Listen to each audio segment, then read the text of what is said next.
Testigo laban kay Senator Leila de Lima ang convicted drug dealer na si Herbert Polanco sa pagdinig ng mababang kapulungan ng Kongreso sa paglaganap ng ilegal na droga sa New Bilibid Prison sa susunod na linggo. Mula sa Department of Justice, may report si Roderick Mendoza live. Yes, Roderick.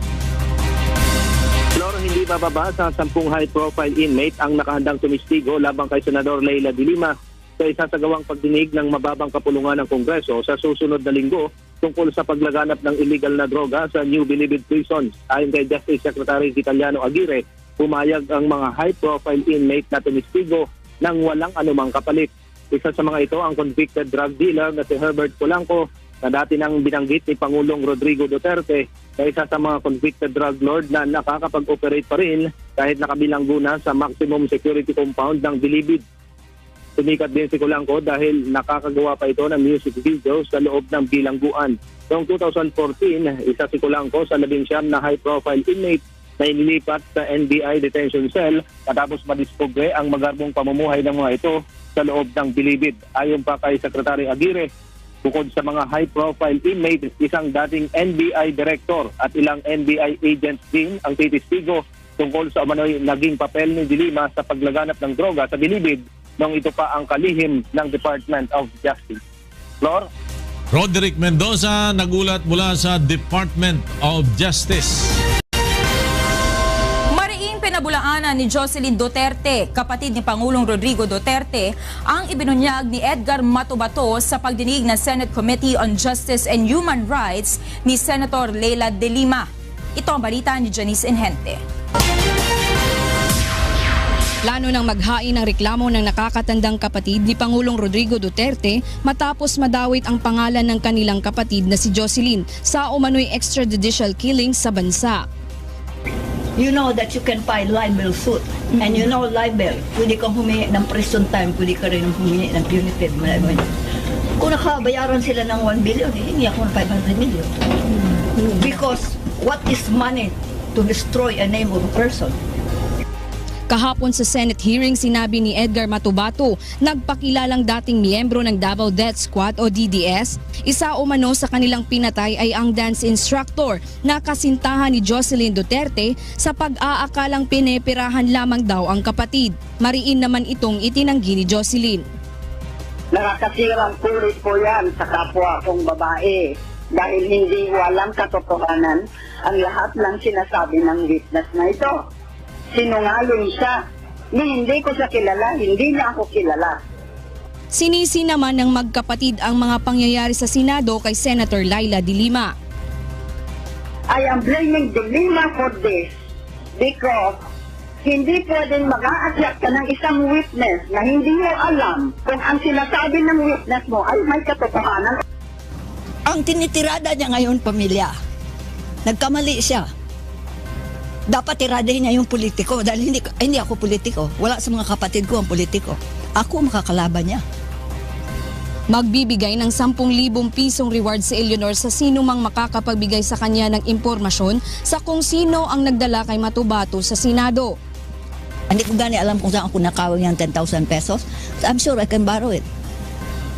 Isang tanong lang, sino nagdala sa iyo sa Senado? Sino nagturo sa iyo?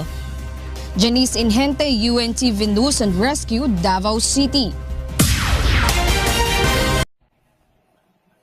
I have a message for the critics and political enemies of Mayor Duterte.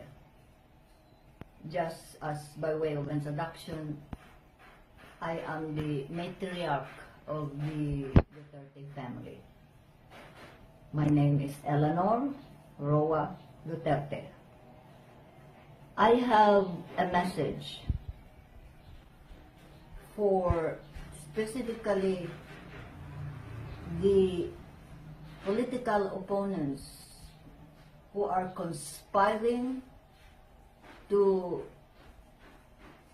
destroy the name of the Dutertes, because you are accusing almost every Duterte now.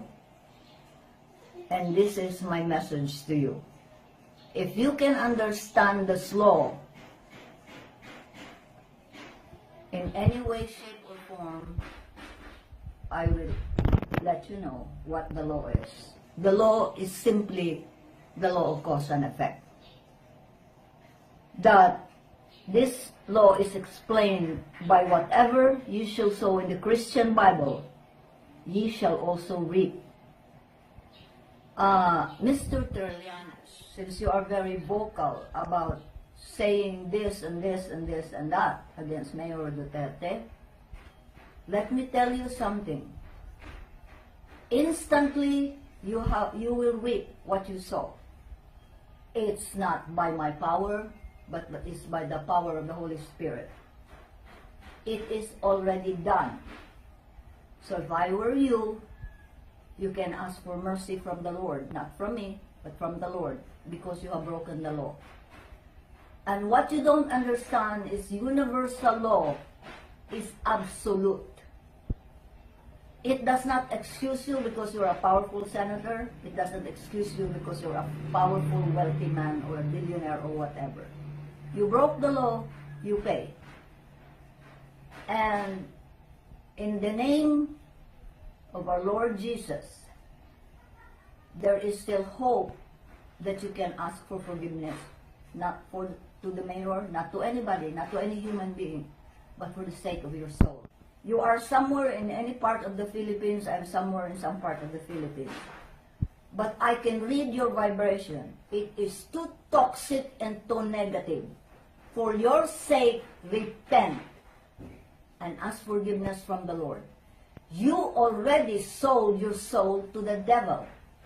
The devil has you, and the devil has possession of you. You are possessed. And anybody who sides with you is just like in the human law, accessory to prostitution. They also are willing to sell their souls to the devil. Now remember the law. The law is cause and effect. What you sow, you shall reap. God have mercy on you. Nasilip natin ang bahay kung saan lumaki ang ating pagiging bagong Pangulo. Ngayon naman ay magbalik tanaw tayo sa panahon ng kabataan ni incoming President Rodrigo Duterte kasama ang itinuturing niyang guardian angel. Walang iba kundi ang kanyang ate Eleanor Duterte. Ihahatid sa atin niya ni Sweden Velado.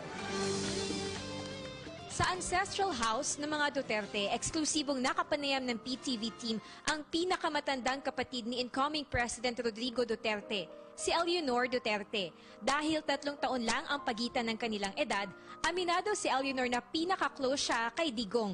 At ilan nga sa ikinuwento niya sa atin ay mga katangiang namana ng kapatid na si Rodi mula sa kanilang mga magulang. Ang father ko maawain talaga yun. In fact, the mayor inherited both my mother and my father. At heart, sabihin mo na may pagkapilyo siya dyan, basaguliro ng bata pa siya, kasama yung mga kantuboy na ano niya. But that is not his persona. His persona really is para sa kanya to see somebody who was not eaten one meal in one day. Masakit para sa kanya. He would give a shirt off his back if he knew that that person is dying of hunger. Ayon kay Eleanor, noong mga bata pa sila ay malimit niyang ipagtanggol si Digong kapag napapaaway sa kalye. Kaya naman siya itinuring nitong guardian angel. Biro niya pa nga sa atin, sa kanilang dalawa ni Rodi, siya ang tunay na berdugo. Uwi ng bahay yan, dugo-duguan. Ano nangyari sa'yo? Nag-grumble kami ganyan. Bakit ka dugo-duguan? Kasi pinagtulungan ako. Sino yan ang pinagtulungan ka? So I go there. Sino dyan? Turo niya. Yung, sino ang kapitan dito? Turo sa kanila natin. Nilapitan ko yung bata at sinukhold ko. Tapos yung bata nagsigaw na, sumbong kita sa nanay ko! Sige, dalahin mo na dito, dalawa na kayo. Sa kabila nito, binigyang diin ni Eleanor na lahat silang magkakapatid ay lumaki ng may takot sa Diyos at magulang dahil na rin sa striktong pagpapalaki sa kanila. There is the very strict discipline. Strict is the right word. They're strict. We're outside the house where presumptive President Rodrigo Duterte grew up. Inside, we're gonna meet someone who's gonna give us a glimpse of how the mayor was when he was younger.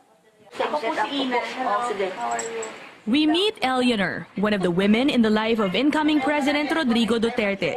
To the mayor, she's Manang, his elder sister. He knows that I am his living guardian angel. He knows that. The 74-year-old lives in their ancestral home in Matina, Davao. It's almost like a family museum, showcasing photos like this one, with their parents, former Davao Governor Vicente Duterte, and their mother Soledad, with former President Ferdinand Marcos. Here's a family photo with all 5 siblings together. Of late, visitors have come over, not for these memorabilia, but to chat with Eleanor about her younger brother. She wasn't surprised that Rodrigo became president. Eleanor says a psychic told their late mother about it when she and Rodrigo were barely teenagers. She told my mother, one day one of your children will occupy a very high position.